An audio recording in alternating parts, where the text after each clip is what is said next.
Welcome back to On the Mind. I am Bryce. I'm Austin. And I'm Duncan.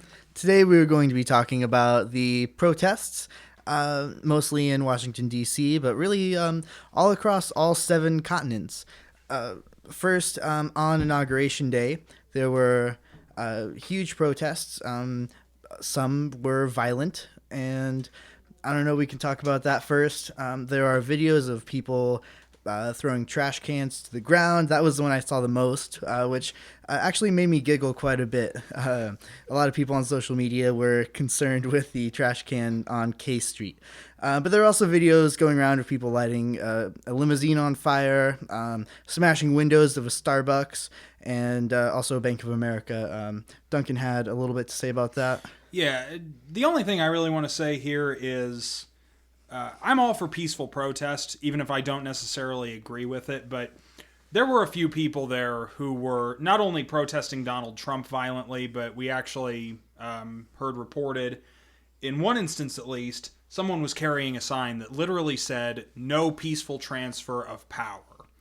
Now, when you are actually protesting one of the core elements of any constitutional republic, especially ours, that, in my opinion, just really betrays a fundamental misunderstanding and a wrong approach to basic core concepts of democracy. I mean, no matter how unpopular a president is, no matter how bitter an election cycle may become, and this one certainly set some records for that one, there is no excuse for deciding that violence is the answer at the end of that. And I think the fact that we've seen that now for the first time, certainly in modern history, on Inauguration Day in Washington, D.C., just underlines the fact that there are some people in this country who really are so distanced from the basic democratic ideas that is how they relate to them. And I think that's very concerning. I will say that I think social media and technology has advanced to the point where people get so riled up and there's very little outlet for it. So when they do show up, they're just all ready to go. And there's no productive way of doing that. And social media provides people who have ideas, obviously their ideas are entirely protected, violent actions aren't. Right, and they actively propel alternate facts, Duncan. But in my opinion, with the social media, all it does is provide an echo chamber where they sort of rile each other up, more so than they might in other circumstances. I'm going to disagree with you guys on that point because... back in the old days, and especially in other countries, there are a lot of, say, France, all of the revolutions in France. Well, I mean, when it becomes a part of your culture, to the point where it's ingrained, like France, they are known for their revolutions, like the Bloody Revolution. Sure. In fact, they're still doing it. In fact, this last year we had a series of union protests in France that became borderline civil unrest. I mean, there really was nearly chaotic conditions in terms of some of the areas of France. No. I'm going to agree with you guys. We need peaceful protesting and so forth. And I'll go a little bit more on that in a bit, but I don't believe that social media, such as Facebook or Twitter, are amplifying this to any extent. I think it connects people who are willing to go to those extremes who may, under other circumstances, under normal circumstances, never meet each other, never interact with each other, and never kind of amplify each other's ideas. And, Donald likes to express his opinions on Twitter. So you don't think all the idiots... I'm sorry. I shouldn't have used that. You said it. No, I did. We all agree with you. Cheers. Let us drink a toast to Austin. You can never... He broke his own rule, folks. We're not allowed to say that. Never make fun of me. Allows for saying all that again. The politically involved people that may have extremely varying opinions get together and just say horrible things to each other. I think you're just saying that because we're trading places this episode. What? Normally you lead and I call people idiots. Oh, that's right. That's right. I'm emulating Bryce here. I don't get to call people idiots because we're not doing the economic episode tonight. So the lead gets to do it, huh? Man, I messed up. Sorry, All right, let's move on. Yeah, so let me just put it this way. So say Bernie won the primaries. There are a lot of people who disagree with his economics and his social views. He does describe himself as a democratic socialist. Most people on the right wing will just hear the word socialist, and they're very afraid of that word. And there are reasons to be afraid of that word. A lot of times, I don't think those fears are justified. But regardless, what if they were to violently protest and attack, say, who's, I don't know, Elizabeth Warren or anybody like that? Like, that would be really bad. Like, or you wouldn't want it. Just to clarify, you're talking about the right wing opposition. Yes. If, say, Elizabeth Warren or Bernie Sanders had won the presidency. Yes. Okay. So Okay. I'm just turning it around. Switching shoes. Yeah, it would not be good. And this is just how democracies are destroyed, how governments are overturned, and we live in a country where we are blessed to have consistency and safety. And let's be clear here, because Bryce brings up a great point. Violent protest of any kind, especially when it relates to a president or, an inaugural process or a certain policy, no matter what direction it might be coming from, no matter what the views of the people who are encouraging it or participating in it may be, all of those undermine fundamental concepts of democracy. And I mean, it's not just because it was from the left wing or because it's from the right wing. Across the board. All right, it's time for me to steal another thing from Great. Duncan this time. I'm going to play devil's advocate here. Okay, Ooh. let's have fun. All right. We should have a theme song play Dun, dun, dun, whenever dun. we talk about devil's advocacy. Like, Can I just strike a couple power chords on my guitar and it'll Why sound not? metal? Bring it. Our country was founded on, obviously, protests of all sorts involving something that Duncan here hates, the destruction of private property in the form of the Boston Tea Party. So while I understand that it's not okay to do these things, and I personally don't think I would have participated in destroying property, I can understand that they feel so passionately about this that they aren't being heard, that they have to do something.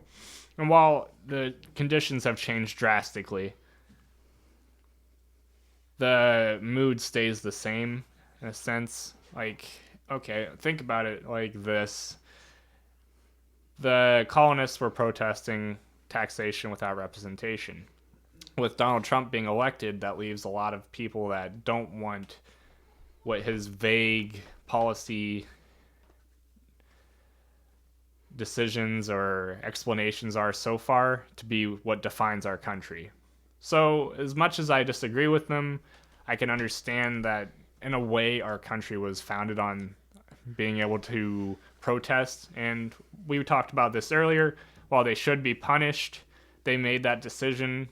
So gonna leave it there. What a lot of right-wingers don't understand is that our country was founded on rebellion, and all of our founders, or not all of our founders, but many of our founders, Thomas Jefferson, Benjamin Franklin, those two included, were actually deists, not Christians, which... Jefferson in particular. Yes. Very much so.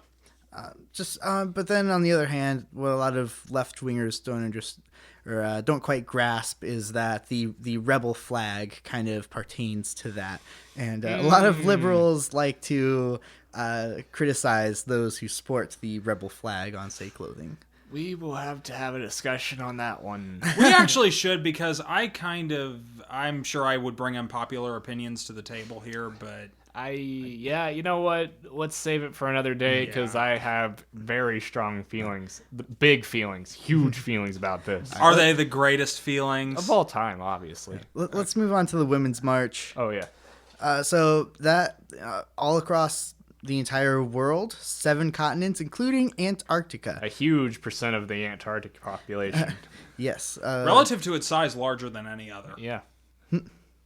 That's the joke. Sorry. So, now it's called the Women's March, but it was not just women marching, men and women, or whatever gender. Including our resident sound guy, Chris. Are we gonna give him a microphone? You want to interview him? Yeah, sure. Yeah. I'll interview him. Get in here. All right, excuse us, folks, while Chris grabs a microphone.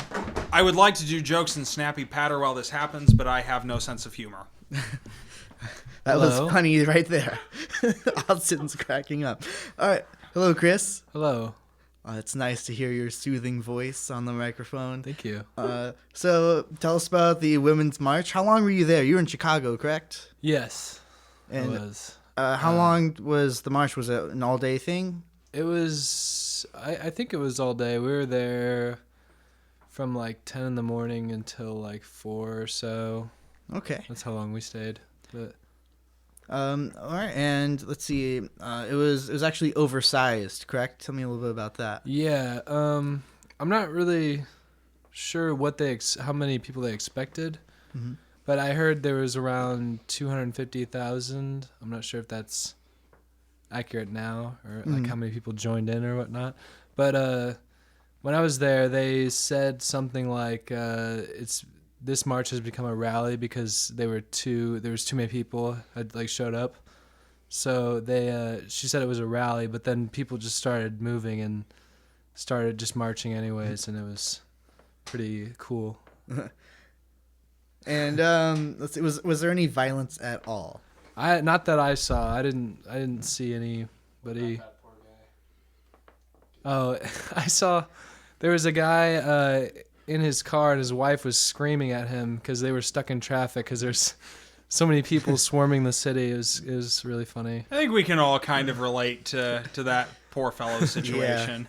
Now, Duncan, question for you. There were no arrests all across the world during this, correct? That's what To the best of my knowledge, that is correct. Now, I won't say I've read every single report from every single city in which this march Correct. occurred, but to the best of my knowledge, yes. And this the largest protest in the world, or Am I just You mean making in that terms up? of in history? In the U.S. in the U.S.? In the U.S., certainly. Now, Okay. there might have been, I mean, you could maybe make some arguments for some other ones in terms of like population percentage, especially if you were to look at, say, Europe in, parts of the 1900s. But yeah, I would think, and without having the numbers concretely in front of me, so disclaimer, I would think this was probably the largest mass organized protest in terms of the geography it covered and the population percentages in recorded history, I would assume. Back to Chris. Explain to me a little bit what the march was about, please. It was about women's rights and just that. I think there was a lot of people with signs about abortion and things like that. But I also heard that there were pro-life people who went too. Like I saw pictures of some pro-life women that had gone. So it was, I think it was about a lot of things. Mostly women's rights and trying to preserve them. Like because everybody feels like Trump is kind of remove or like Sure. diminish. Affordable health care for women, Planned Parenthood. Yeah. And then also there is that video of him in his interview with Billy Bush in which he described sexually assaulting women. Yes, Right. Duncan? When you get done with your point, I have one okay, comment I'd like to throw in here because it seems appropriate at the point. Sure. My point is that there's a lot of talk, especially on social media. People are worried that their children will pick up on these sort of behaviors. Donald Trump has said a lot of demeaning things as well on television towards women. So a lot of people are concerned with how just the general mood will change treatment of women. Right. I don't know what else to ask you. You had a sign. What did that say? My sign said, "Men of quality do not fear equality," and then on the other side it said, "I'm not usually a sign guy, but geez." It's funny. Okay, I'm sorry, Duncan. I totally forgot about your point. It's quite all right. So I just wanted to make the point that with regards to the diversity of different opinions that were represented in these particular protests, as Chris explained very well to us, we had some people who were out protesting for very actionable items, such as, not defunding Planned Parenthood, continue to provide, women affordable health care, that sort of thing. And those are actionable policy points, and I completely, even if I, maybe don't agree with every single point of those protests, I completely respect those. Moving on to kind of what Bryce was talking about with sort of just the national mood and the perceptions of Donald Trump, I actually do have some problems with the protests on that point. Not necessarily because I don't think that their points are valid, but I do take some philosophical issue with that on the grounds that the president in the Constitution has a very specifically enumerated set of powers. Now, over time, we have sort of, and we've actually talked about this on the show before, we've sort of taken on this perception of an imperial presidency in which the president almost acts as a 4 to 8 year king, if you will. And, we've discussed the problems of this on the show before. But the one concern I have with people who are protesting sort of Donald Trump as a social guide is that by protesting it, they're almost legitimizing the idea that the president has a proper role in talking about American culture and talking about American society. And I think by protesting a misuse of those powers, again, you're almost legitimizing the idea that he even has them. And I have to admit, I'm very concerned about that because we've seen this before. We've seen the president move into the legislative branch. We've seen the politicization of the Supreme Court, which again we've all discussed before. The legitimization of the idea that the president has some proper place as sort of a social and or moral guide for the country, be it good or bad, and whatever the case may be, even if he's a perfect moral and social guide, that is not the proper purview of the president. And I do take issue with people who are legitimizing the idea that being a role model even is a job the president has. I will say that he's already acted as one with the Mexico City provision.